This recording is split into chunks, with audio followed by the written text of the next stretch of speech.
नमस्कार दोस्तों, स्वागत है आप सभी का गुरु घंटाल में। उम्मीद है आप सब चकाचक होंगे। दोस्तों, आज हम डिस्कस करेंगे मगध को रूल करने वाली तीसरी डायनेस्टी नंद एम्पायर के बारे में, जिनको नंदा एम्पायर भी कहते हैं। दोस्तों, नंदा डायनेस्टी जिन्होंने 345 से लेकर 321 बीसी तक रूल किया था मगध को आफ्टर शिशुनाग डायनेस्टी, ये पहली नॉन क्षत्रिय डायनेस्टी थी। जैसा कि आप लोग जानते हैं कि पहले नियम ये होता था कि if you are belongs to Kshatriya clan तो ही आप राजा बन सकते हैं, लेकिन हमारे देश में, हमारे इतिहास में कई सारी ऐसी डायनेस्टी भी रही हैं जो नॉन क्षत्रिय रही हैं। तो पहली नॉन क्षत्रिय डायनेस्टी नंदा डायनेस्टी थी, जिसने 345 से लेकर 321 बीसी तक रूल किया था। इसके सबसे पहले राजा थे, या कह सकते हैं फाउंडर, महापद्म नंदा। ठीक, ये पहले हिस्टोरिकल एम्परर थे भारत के पहले हिस्टोरिकल एम्परर कौन थे? महापद्म नंदा। चंद्रगुप्त मौर्य को पहला एम्परर कहा जाता है, जो कि फाउंडर थे मौर्यन डायनेस्टी के।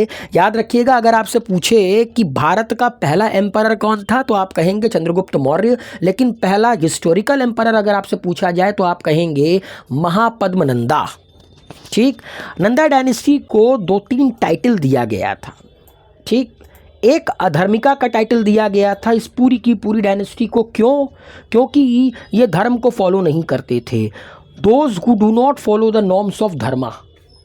एंड बुद्धिस्ट टेक्स्ट में इनको अनंत कुल कहा गया था। अनंत कुल इसलिए कहा गया था क्योंकि ये किस कुल से बिलोंग करते थे, इनके पूर्वज कौन थे, इसके बारे में कहीं पर भी इतिहास में जिक्र नहीं है, इसीलिए बुद्धिस्ट टेक्स्ट में इन्हें अनंत कुल भी कहा गया।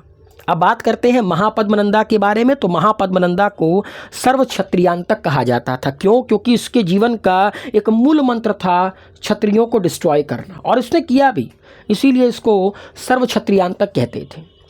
नंबर 2, इसे एकराट भी कहते थे। एकराट इसलिए कहते थे क्योंकि sole sovereign who destroy all other ruling princes, इसने अपने अगल बगल के जितने भी अदर रूलिंग प्रिंसेस सबको निपटा दिया था। ये इसीलिए कहते हैं ना, सर्व क्षत्रियांतक, सारे क्षत्रियों को मार दूंगा। एकराट, जितने भी रूलिंग प्रिंसेस सबको मार दिया।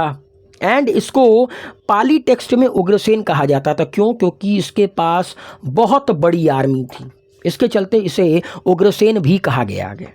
टाइटल्स जितने भी हैं, चाहे सर्व क्षत्रियांतक हो, चाहे एकराट हो, चाहे उग्रसेन हो, ये सब याद रखिएगा क्योंकि as it is question paper में पूछे जाते हैं। और उसके बाद धनानंदा ने इस डायनेस्टी को रूल किया। ठीक, इसे जेंड्रेमस या एग्रेमस भी कहा गया ग्रीक टेक्स्ट में। ये बहुत इंपॉर्टेंट पॉइंट है क्योंकि इसके ऊपर कई बार सवाल पूछा गया है। जेंड्रेमस किसको कहा जाता था ग्रीक टेक्स्ट में? तो जेंड्रेमस कहा जाता था धनानंदा को। ठीक, और इसी के वक्त में अलेक्जेंडर द ग्रेट ने भारत के अंदर एंट्री मारने की कोशिश की थी from the north western India, लेकिन जैसा कि आप जानते हैं कि पोरस से लड़ाई हुई। Then thereafter Alexander the great की आर्मी बहुत थक गई थी, उन्होंने आगे मार्च नहीं किया। ठीक, इसे क्रेडिट दिया जाता है एक अलग तरह के इन्वेंशन का। जैसे कि आप लोग जानते हैं कि आज के समय में हर चीज़ को मेज़र करने का अलग अलग तरीका होता है, स्केल होता है टू मेज़र द लैंड, अलग अलग तरह के। उसी तरह इसने नंदोपक्रमणी नाम का एक पर्टिकुलर मेज़र का इन्वेंशन किया था ज़मीन को मेज़र करने के लिए, नंदोपक्रमणी। और इसकी सबसे बड़ी गलती यही थी कि इसने कौटिल्य का, चाणक्य का अपमान किया था, जबकि चाणक्य इनके हितैषी थे।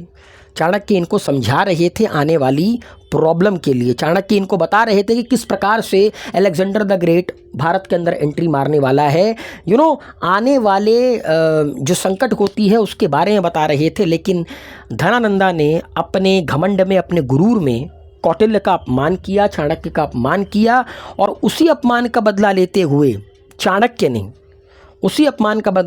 चाणक्य ने चंद्रगुप्त मौर्य को तैयार किया और नंदा डायनेस्टी को ख़त्म कर दिया इतिहास के पन्ने से, चंद्रगुप्त मौर्य की मदद से, और मौर्यन डायनेस्टी की स्थापना हुई। तो उम्मीद है नंदा डायनेस्टी आप लोगों को क्लियर होगी। इस वीडियो को लाइक, शेयर, कमेंट कीजिए, अपना प्यार बनाए रखिए। Thank you so much.